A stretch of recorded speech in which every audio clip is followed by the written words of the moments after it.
নমস্কার বন্ধুরা, আমি হরিদাস পাল। আজ আমি এসেছি আমার জীবনের সবথেকে বড় সমস্যা নিয়ে আপনাদের কাছে। মানে এই পৃথিবীতে যখনই কোনো সমস্যা হয়, মানুষের মুখে একটাই নাম, হরিদাস পাল। হরিদাস পাল সব জায়গায় আমাকে নিয়ে টানাটানি এদের। যদি পাড়ায় কারেন্ট চলে যায় তবুও আমি, যদি কারোর মোবাইল ভেঙে যায় তবুও নাকি আমার দোষ। তো আপনারাই বলুন। আরে বাবা, পরীক্ষায় ফেল করার সঙ্গে আমার কি সম্পর্ক?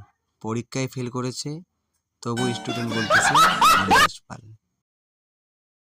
গতকাল রাত্রে বৃষ্টি হয়েছে তবু নাকি আমি। আরে বৃষ্টির সঙ্গে আমার কি সম্পর্ক? আরে আবহাওয়াকে আমি নিয়ন্ত্রণ করি। আপনারাই বলুন তো। আজ থেকে আমি প্রতিবাদ করতেছি, আপনারা নিজের ভুল ঢাকতে আমার নাম নেওয়া বন্ধ করুন। আপনারা নিজের দোষ ঢাকতে প্রতিনিয়ত আমাকে ব্যবহার করতে পারেন না।